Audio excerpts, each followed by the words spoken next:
നമ്മളെ സബ്ജക്റ്റിൻ്റെ പേരാണ് fundamentals of A C system. 4 മൊഡ്യൂളിൻ്റെ ജസ്റ്റ് ഒരു ഡിസ്ക്രിപ്ഷൻ ഇവിടെ പറയാം. ഒന്നാമത്തെ module principles of alternating voltage generation. രണ്ടാമത്തെ മൊഡ്യൂൾ ഓൾട്ടർനേറ്റിംഗ് കറണ്ട് സർക്യൂട്ട്സ്. മൂന്നാമത്തെ മൊഡ്യൂൾ പോളി ഫേസ് സർക്യൂട്ട്സ്. നാലാമത്തെ മൊഡ്യൂളാണ് measurement of power in 3 phase circuits. നമ്മൾ ഡിസ്കസ് ചെയ്യാൻ പോകുന്ന module 1 principles of alternating voltage generation. ഇതാണ് നമ്മൾ ഒന്നാമത്തെ മൊഡ്യൂൾ. ഈ ഒരു മൊഡ്യൂളാണ് നമ്മളിപ്പോൾ ഡിസ്കസ് ചെയ്യാൻ പോകുന്നത്. ഫസ്റ്റ് ടോപ്പിക്കാണ് ആൾട്ടർനേറ്റിംഗ് കറണ്ട് എ സി. നമുക്കെല്ലാവർക്കും അറിയാം എന്താണ് ആൾട്ടർനേറ്റിംഗ് കറണ്ട് എന്നുള്ളത്. എങ്കിലും ഞാൻ അതിൻ്റെ ഡെഫിനിഷൻ ഇവിടെ ഒന്ന് കാണിച്ചിട്ടുണ്ട്. It is a current which continuously changes in magnitude and periodically changes its direction. ഇപ്പോൾ ഓൾട്ടർനേറ്റിംഗ് കറണ്ട് എന്ന് പറഞ്ഞാൽ ഒരു കറണ്ടാണ്. അതിൻ്റെ മാഗ്നിറ്റ്യൂഡും അതുപോലെ തന്നെ ഡയറക്ഷനും കണ്ടിന്യൂസ് ആയിട്ട് ചേഞ്ച് ചെയ്യുകയാണെങ്കിൽ അത്തരത്തിലുള്ള ഒരു കറണ്ടിനെ പറയുന്ന പേരാണ് ആൾട്ടർനേറ്റിംഗ് കറണ്ട്. ഇപ്പോൾ ഇവിടെ നിങ്ങൾക്ക് ഈ ഒരു ഫിഗർ ശ്രദ്ധിച്ചാൽ കാണാൻ പറ്റും. ഇതിൻ്റെ ഡയറക്ഷൻ ഇവിടെ ഒരു പോസിറ്റീവ് ഡയറക്ഷൻ ആണെങ്കിൽ ഇവിടെ നെഗറ്റീവ് ഡയറക്ഷനാണ്. വീണ്ടും പോസിറ്റീവ് ഡയറക്ഷൻ, വീണ്ടും നെഗറ്റീവ് ഡയറക്ഷൻ. അതായത് ഇതിൻ്റെ ഡയറക്ഷൻ കണ്ടിന്യൂസ്ലി ചേഞ്ച് ചെയ്തുകൊണ്ടിരിക്കുകയാണ്. അതുപോലെ തന്നെ ഇതിൻ്റെ മാഗ്നിറ്റ്യൂഡ് ശ്രദ്ധിക്കാം. മാഗ്നിറ്റ്യൂഡ് ഇവിടെ 0 ആയിരുന്നു.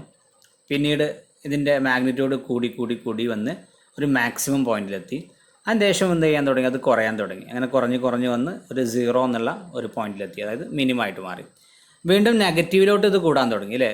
കൂടി കൊണ്ട് നെഗറ്റീവിലൊരു മാക്സിമം വാല്യൂവിലെത്തി. വീണ്ടും കുറഞ്ഞ് വന്ന് വീണ്ടും 0ലെത്തി. അപ്പോൾ മാഗ്നിറ്റ്യൂഡും എല്ലാ സമയത്തും ചേഞ്ച് ചെയ്തുകൊണ്ടിരിക്കുകയാണ്. പീരിയോഡിക്കലി ഡയറക്ഷൻ ചേഞ്ച് ചെയ്തുകൊണ്ടിരിക്കുകയാണ്.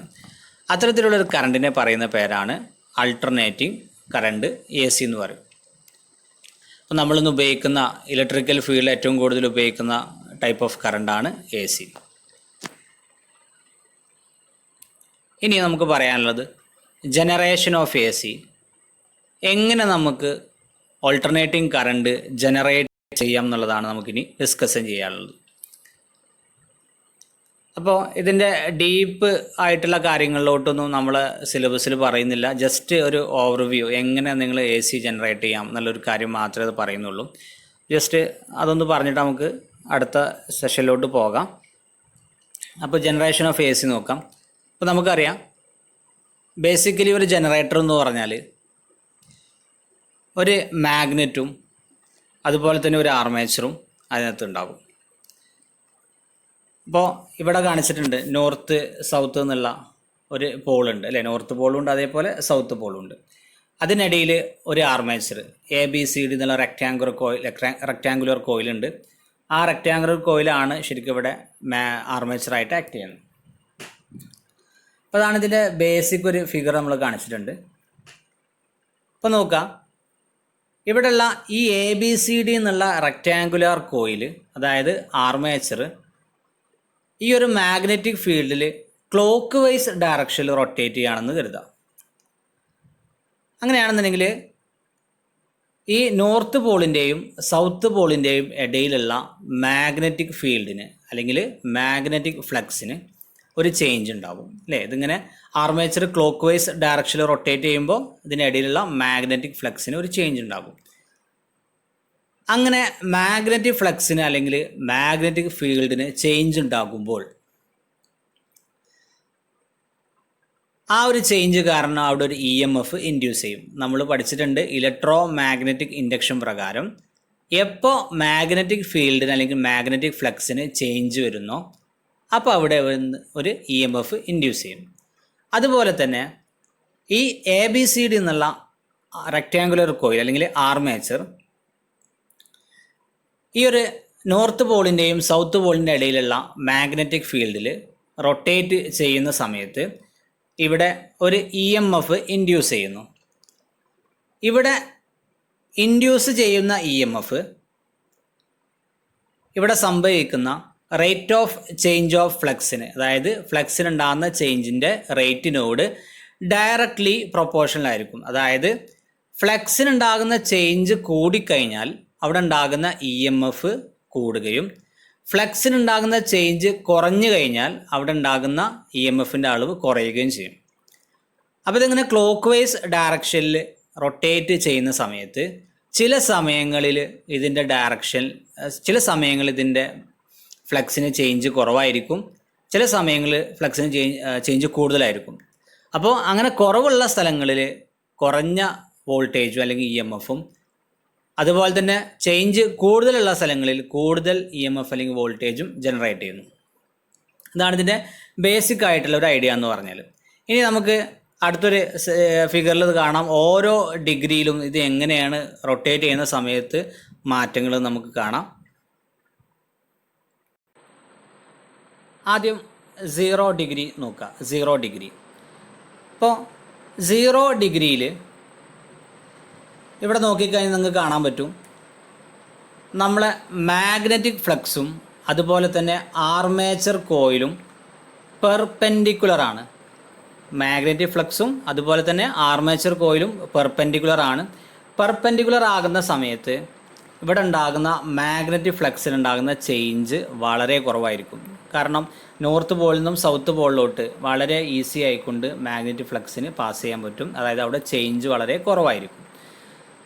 അപ്പോൾ അതുകൊണ്ട് തന്നെ മാഗ്നറ്റിക് ഫ്ലക്സിന് ചേഞ്ച് ഇല്ലാത്തതുകൊണ്ട് അല്ലെങ്കിൽ വളരെ കുറവായതുകൊണ്ട് തന്നെ അവിടെ ഇൻഡ്യൂസ് ചെയ്യുന്ന ഇ എം എഫ് 0 ആയിരിക്കും. അത് നമ്മൾ ഈ ഗ്രാഫിൽ ഇവിടെ കാണിച്ചിട്ടുണ്ട്. ഇപ്പോൾ 0 ഡിഗ്രിയിൽ ഇവിടെ ആർമേച്ചർ കോയിലും അതുപോലെ തന്നെ മാഗ്നറ്റിക് ഫ്ലക്സ് ലൈൻസ് അല്ലെങ്കിൽ മാഗ്നറ്റിക് ഫീൽഡ് ലൈൻസും പെർപെൻഡിക്കുലർ ആണ്. പെർപെൻഡിക്കുലർ ആകുന്ന സമയത്ത് ഇവിടെ ഉണ്ടാകുന്ന ചേഞ്ച് വളരെ കുറവായിരിക്കും, അതായത് മിനിമം ആയിരിക്കും. അത് കാരണം ഇവിടെ ഉണ്ടാകുന്ന ഇ എം എഫ് ഇൻഡ്യൂസ് ചെയ്തതും 0 അല്ലെങ്കിൽ മിനിമം ആയിരിക്കും. അങ്ങനെ 90 ഡിഗ്രി നമ്മളെ ആർമേച്ചർ 90 ഡിഗ്രി റൊട്ടേറ്റ് ചെയ്തു. ഈ ഒരു ഫിഗർ ശ്രദ്ധിക്കുക. രണ്ടാമത്തെ ഈ ഫിഗർ ശ്രദ്ധിക്കാം. ഇപ്പോൾ രണ്ടാമത്തെ ഫിഗറിൽ നിങ്ങൾക്ക് കാണാൻ പറ്റും ഇപ്പോഴത്തെ കണ്ടീഷനിൽ നമ്മളെ ഫ്ലക്സ് ലൈൻസും അതുപോലെ തന്നെ ആർമേച്ചറും അല്ലെങ്കിൽ ഈ റെക്റ്റാങ്കുലർ കോയിലും പാരലലാണ്. അപ്പോൾ പാരലാകുന്ന സമയത്ത് ഇവിടെ ഉണ്ടാകുന്ന എല്ലാ ഇ എം എഫിനെയും അതെന്ത് ചെയ്യും? കട്ട് ചെയ്ത് കളയും. അങ്ങോട്ട് പോകാനുള്ള നോർത്തിൽ നിന്നും സൗത്തിലോട്ട് പോകാനുള്ള ഒരു പാത്തിന് അവിടെ ഒരു തടസ്സം സൃഷ്ടിക്കും. അതായത് ഇവിടെ ഉണ്ടാകുന്ന ഫ്ലക്സിന് ചേഞ്ച് മാക്സിമം ആയിരിക്കും. അപ്പോൾ ഫ്ലക്സിനുണ്ടാകുന്ന ചേഞ്ച് മാക്സിമം ആയതുകൊണ്ട് തന്നെ ഇവിടെ ഇൻഡ്യൂസ് ചെയ്യുന്ന ഇ എം എഫും മാക്സിമം ആയിരിക്കും. അപ്പോൾ ഈ കണ്ടീഷനിൽ 0 ആയിരുന്നു. അവിടെ നിന്ന് ഇങ്ങനെ മെല്ലെ മെല്ലെ കൂടി വന്ന് ഇവിടെ എത്തുമ്പോൾ എന്തായിട്ട് മാറി? മാക്സിമത്തിലെത്തി. വീണ്ടും 90 ഡിഗ്രി റൊട്ടേറ്റ് ചെയ്തു. ഇപ്പോൾ 90 ആയിരുന്നുണ്ടായിരുന്നത്, വീണ്ടും 90 ഡിഗ്രി റൊട്ടേറ്റ് ചെയ്ത സമയത്ത് 180 ഡിഗ്രി ആയിട്ട് മാറി. അപ്പോൾ 180 ഡിഗ്രി ആകുന്ന സമയത്ത് വീണ്ടും ഇതെന്തായിട്ട് മാറി? വീണ്ടും പെർപെൻഡിക്കുലർ ആയിട്ട് മാറി. പെർപെൻഡിക്കുലർ ആകുന്ന സമയത്ത് വീണ്ടും ഈ നോർത്ത് പോളിൽ നിന്നുള്ള എല്ലാ മാഗ്നറ്റിക് ഫീൽഡ് ലൈൻസും സൗത്ത് പോളിലോട്ട് വളരെ ഈസി ആയിട്ട് കടന്നു പോകാൻ പറ്റും. അതായത് മാഗ്നറ്റിക് ഫ്ലക്സിനാകുന്ന ചേഞ്ച് മിനിമം ആയിരിക്കും. അപ്പോൾ മാഗ്നറ്റിക് ഫ്ലക്സിനാകുന്ന ചേഞ്ച് മിനിമം ആയി കഴിഞ്ഞാൽ അവിടെ ഇൻഡ്യൂസ് ചെയ്യുന്ന ഇ എം എഫും മിനിമം ആയിരുന്നു, അതായത് 0 ആയിട്ട് മാറി. അപ്പോൾ ഈ മാക്സിമത്തിൽ നിന്ന് വീണ്ടും വന്നു, ഇത് 0 വന്നു. അപ്പോൾ 0 90 ഡിഗ്രിയിൽ മാക്സിമം, 180 ഡിഗ്രിയിൽ വീണ്ടും 0 ആയിട്ട് മാറി. ഇതിൽ രണ്ട് കാര്യങ്ങളാണ് ശ്രദ്ധിക്കാനുള്ളത്. നമുക്ക് മനസ്സിലാക്കാൻ പറ്റും ഇവിടെ ഉണ്ടാകുന്ന മാഗ്നറ്റിക് ഫ്ലക്സ് ലൈൻസും നമ്മളെ ആർമേച്ചറും പെർപെൻഡിക്കുലർ ആണെങ്കിൽ നമ്മളെ ഇൻഡ്യൂസ് ചെയ്യുന്ന ഇ എം എഫ് 0 ആയിരിക്കും. അതാണ് ഒന്നാമത്തെ പോയിന്റ്. രണ്ടാമത്തെ പോയിന്റ് എന്ന് പറഞ്ഞാൽ ഇവിടെ ഇവിടെ പ്രൊഡ്യൂസ് ചെയ്യുന്ന മാഗ്നറ്റിക് ഫ്ലക്സ് ലൈൻസും നമ്മളെ ആർമേച്ചറും പാരലലാണെന്നുണ്ടെങ്കിൽ അവിടെ ഉണ്ടാകുന്ന induced E M F maximum ആയിരിക്കും. ഈ രണ്ട് കണ്ടീഷൻസ് മനസ്സിലാക്കി വെക്കാം. പെർപെൻഡിക്കുലർ ആണെന്നുണ്ടെങ്കിൽ മിനിമം, പാരലൽ ആണെന്നുണ്ടെങ്കിൽ മാക്സിമം. ഇനി അടുത്ത സെഷൻ നോക്കാം. ഇതിൽ 270 ഡിഗ്രി നോക്കാം. ഇപ്പോൾ 270 ഡിഗ്രി എന്ന് പറഞ്ഞാൽ ഇവിടെ വീണ്ടും പാരലലാണ് അല്ലേ? നമ്മളെ മാഗ്നറ്റിക് ഫീൽഡ് ലൈൻസും അതുപോലെ തന്നെ പിന്നെ ആർമേച്ചറും പാരലലാണ്. അപ്പോൾ ഇവിടെ എന്ത് ചെയ്യും? മാക്സിമം ഇ എം എഫ് അവിടെ ജനറേറ്റ് ചെയ്യും. പക്ഷേ ആർമേച്ചർ ഇതുവരെ ഇങ്ങനൊരു ഡയറക്ഷനിൽ ഒരു കറങ്ങിക്കൊണ്ടിരുന്നത്, പക്ഷേ ഈ ഒരു പോയിന്റ് മുതൽ ആർമേച്ചർ കറങ്ങാൻ പോകുന്നത് നേരെ ഓപ്പോസിറ്റ് ഡയറക്ഷനിൽ മേലോട്ടാണ് കറങ്ങാൻ പോകുന്നത്. നമ്മളൊരു ഭാഗം മാത്രം കൺസിഡർ ചെയ്യണമെന്നുണ്ടെങ്കിൽ ഇതുവരെ താഴോട്ട് കറങ്ങിയ ആർമേച്ചർ ഈ ഒരു ഡയറക്ഷനിൽ ഇങ്ങോട്ടാണ് ഡയറക്ഷൻ റൊട്ടേറ്റ് ചെയ്യാൻ പോകുന്നത്. അപ്പോൾ ആർമേച്ചറിൻ്റെ ഡയറക്ഷൻ ഓഫ് റൊട്ടേഷൻ മാറിക്കഴിഞ്ഞാൽ അവിടെ ഇൻഡ്യൂസ് ചെയ്യുന്ന കറണ്ടിൻ്റെ ഡയറക്ഷനും എന്ത് ചെയ്യും, ചേഞ്ച് ചെയ്യും. അപ്പോൾ 270 ഡിഗ്രിയിൽ മാക്സിമം കറണ്ട് ഇൻഡ്യൂസ് ചെയ്തെങ്കിലും ആ കറണ്ട് ഓപ്പോസിറ്റ് ഡയറക്ഷൻ, ഇതുവരെ ഉണ്ടായതിൻ്റെ ഓപ്പോസിറ്റ് ഡയറക്ഷനിലായിരിക്കും അവർ കറണ്ട് ഇൻഡ്യൂസ് ചെയ്തിട്ടുണ്ടാവുക, അല്ലെങ്കിൽ EMF ഇൻഡ്യൂസ് ചെയ്തിട്ടുണ്ടാവാം. അപ്പോൾ അത് കാരണം 0 നിന്ന് മാക്സിമത്തിലോട്ട് നെഗറ്റീവ് ഡയറക്ഷനിൽ ഒരു EMF ഇൻഡ്യൂസ് ചെയ്തു. അറ്റ് ലാസ്റ്റ് പോയിന്റിൽ വീണ്ടും 90 ഡിഗ്രി റൊട്ടേറ്റ് ചെയ്തു, 360 ഡിഗ്രി ആയി.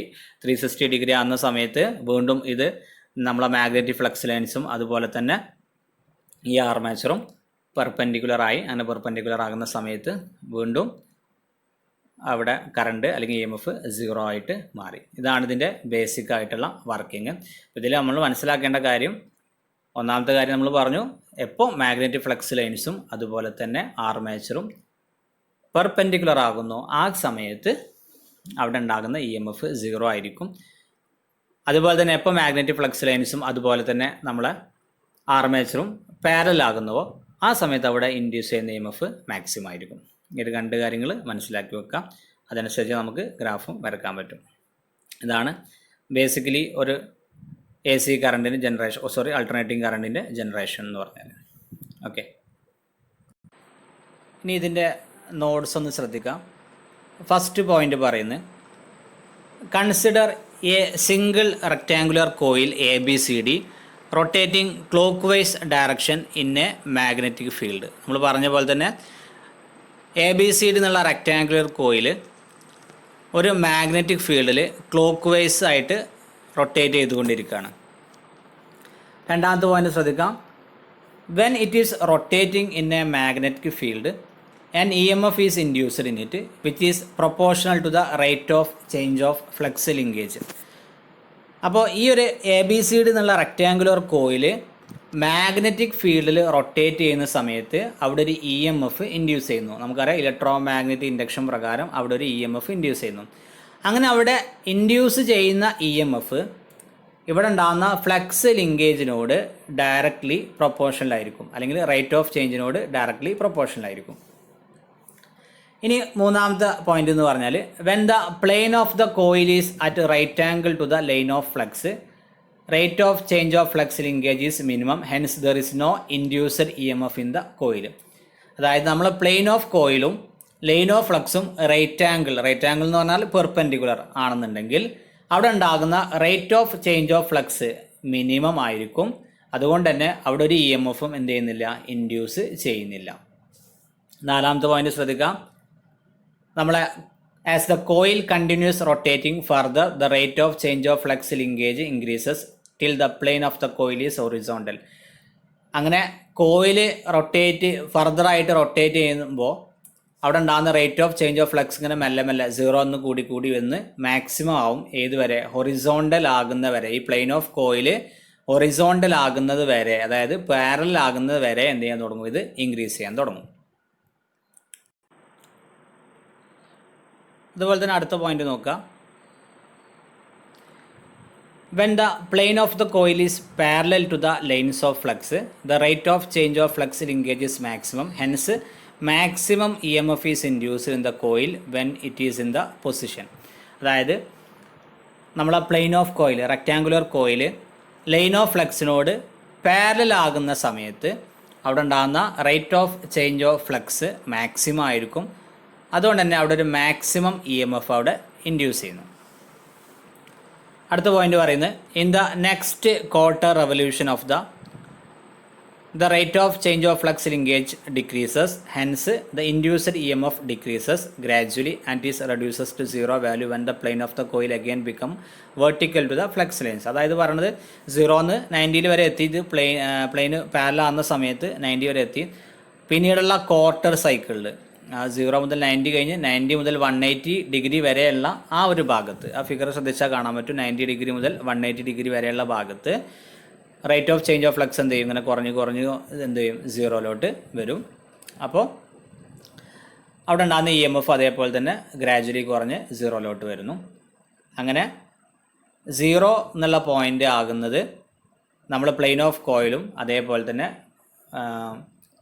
ലൈൻ ഓഫ് ഫ്ലക്സും വെർട്ടിക്കലായിട്ട് മാറുന്ന പ്ലെയിൻ ഓഫ് കോയിലും അതേപോലെ തന്നെ